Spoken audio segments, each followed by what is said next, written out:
Here's today's guest's number one piece of advice for parents. Encourage your children to fail.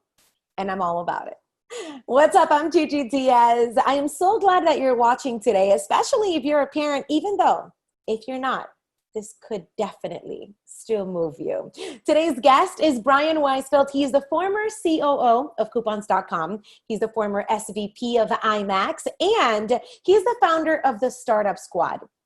This is a platform dedicated to encouraging young girls with an entrepreneurial mindset, to empower them to reach their full potential, no matter what their passions are. So if you're a parent and you've got a girl at home, you got to watch this all the way through. We're going to talk about entrepreneurship at an early age, how to apply it, some tips for parents, and watch all the way to the end, because we've also got a little gift for you that I think you're definitely going to love.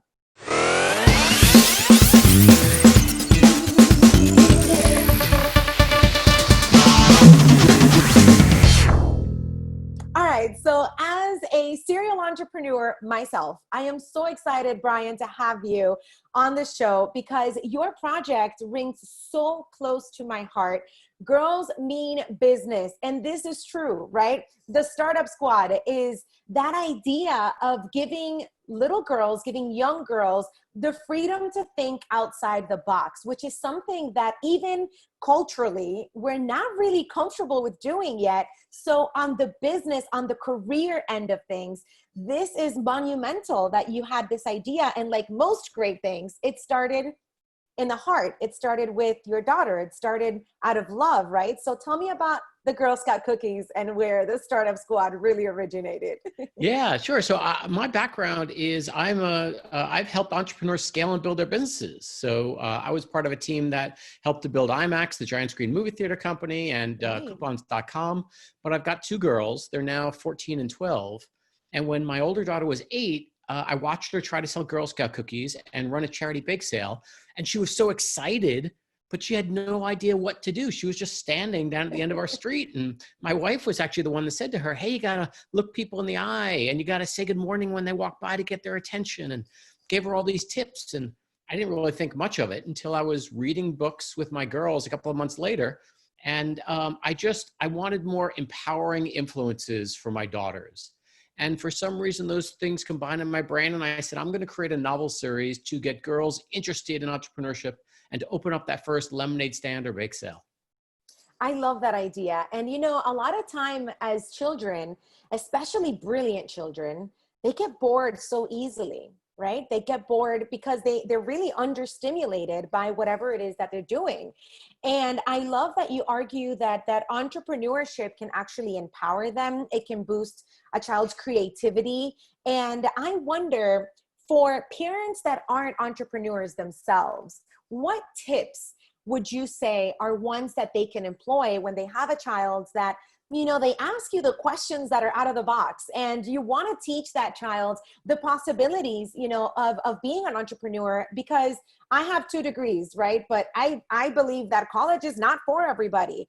And some people have the most wonderful success thinking and exploring and growing, and they flourish outside of those parameters of a college degree or any of that stuff. But if there's a parent, like if I have a child and I come from the degrees and the stuff, you know, and I have the different kinds of jobs, what would I say to my child to encourage that kind of entrepreneurial thinking? Where does one plant that seed? What does it mean? Yeah, so 2 things. So first of all, the goal here is not that every girl should grow up to be an entrepreneur, Right. but rather that we want to get them to think like an entrepreneur, to develop that mindset, because then no matter what they want to do in life, they'll be more successful if they have that mindset. And for parents, it's a great, even if you've got no entrepreneurship experience, it's a great thing to do together to learn with your child. So just find what's your child passionate about, and encourage them to start a business based upon their passion. If they want, like, arts and crafts, they can make jewelry, they could sell paintings. If they're into sports, they can give lessons. If they're into cooking, they can actually obviously, you know, make cookies or brownies or lemonade, all those things just to get them started and interested. And then as they start to learn and ask questions, find the answers to those questions together. Just go online, and we've obviously got a lot of resources as well, but learn together, and it's a great family activity. And I think something, which is what I opened the show with, is encouraging your children to fail. This is a different kind of mindset that you propose for parents out there, because I feel like the history of parenting is you encourage your children to do their best, and you got to get it right. And you want to be the best in class, and you want to get the highest grade, and you want to do, the 100. But you kind of have a slight shift on that, where it's like, no, encourage them to make a mess, screw it up, and then figure out where we go from there, right? And I feel like that's such a beautiful way of thinking, even for adults, because we hold ourselves back so much, so often, from so many great opportunities, just because we're afraid to fail. So let's talk about that, because that's great. Yeah, that's the most important part of the entrepreneurial mindset, is getting comfortable with risk and getting comfortable with failure. Because you're right, throughout our entire lives, we're going to fail. It happens all the time. And so, but what do you do after you fail? Do you have that resilience to get up and try again and learn from that experience? When I was writing the book, I had an editor tell me that my writing for children was so bad, she was surprised to learn that I actually had children. She really told me that. That's terrible. But you have to learn from it. And so I tried to take the emotion out, and I said, well, what is she really telling me? And she said, I realized she's telling me that my dialogue isn't realistic enough.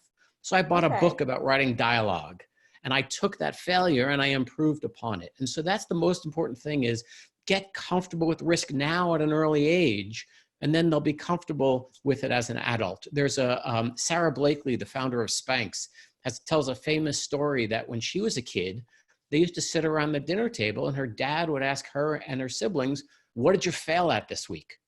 And if they had something that they failed at, they'd get a high five. And if they didn't, he'd be really disappointed.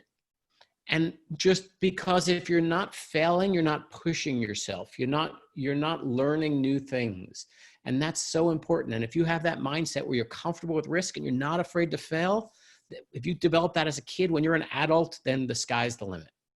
And if I think back as an adult, I have to tell you, all of the times that I have failed, whether it's been on personal projects, it's been in relationships, or it's been in business, those failures have always given me the sweetest fruit. They've always given me the greatest growth.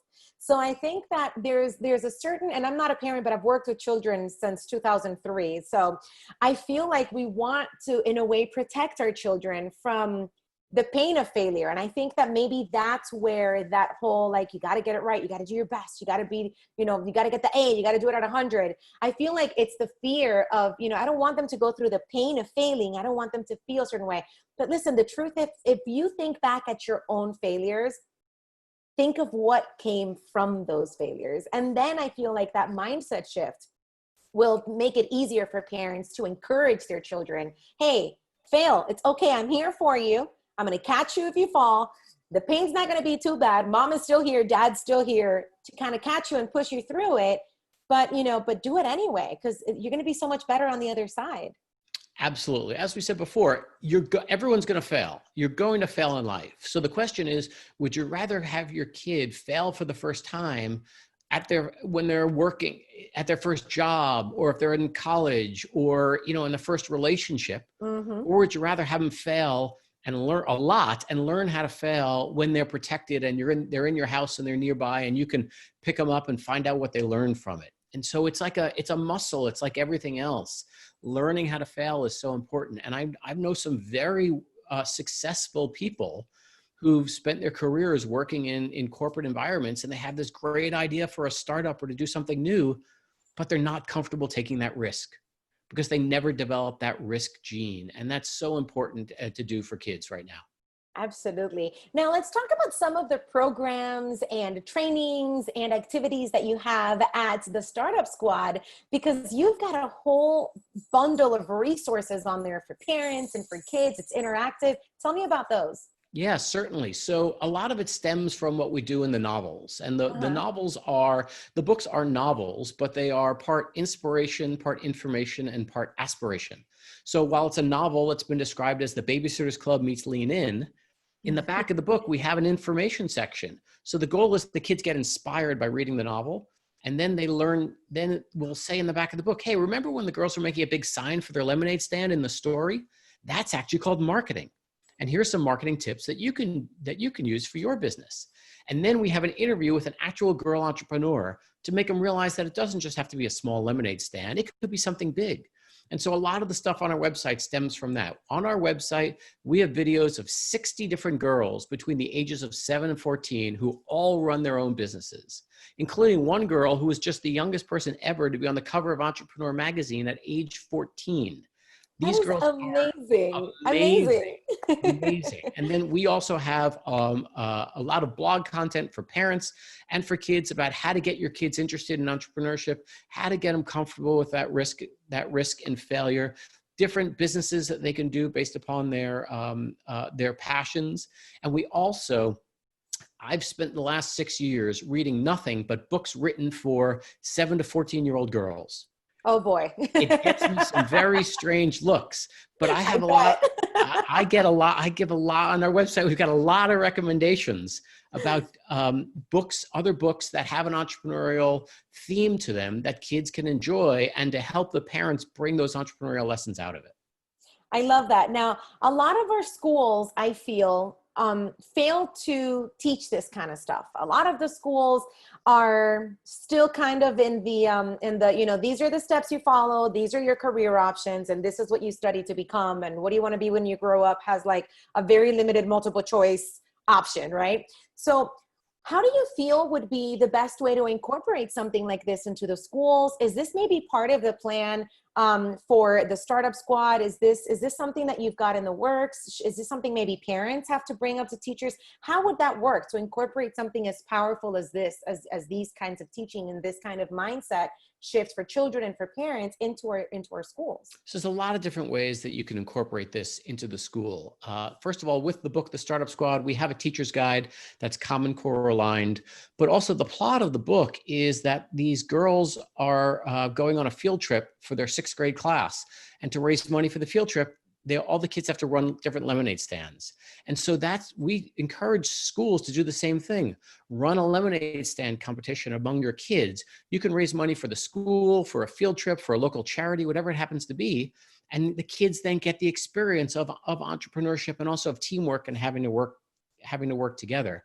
But also all different classes can bring it in. I go to conferences of entrepreneurship educators, and I met a family consumer science teacher, what I would call home ec back in my day. And she was working entrepreneurship into her class. The kids make the recipe or make whatever the product is, and then they open the door to the classroom and they sell what they've just made. And so the kids have to work on how to price it and how to market it. And so there's a ton of different ways to work entrepreneurship into the classroom. And it's such a fun idea too. It's interactive. And I feel like when you give kids something new to do, something different to do, they're always going to like jump on that opportunity, right? Kids are creative. It's us adults that are like, nah, let me just do what I always do. Kids always want to try something new.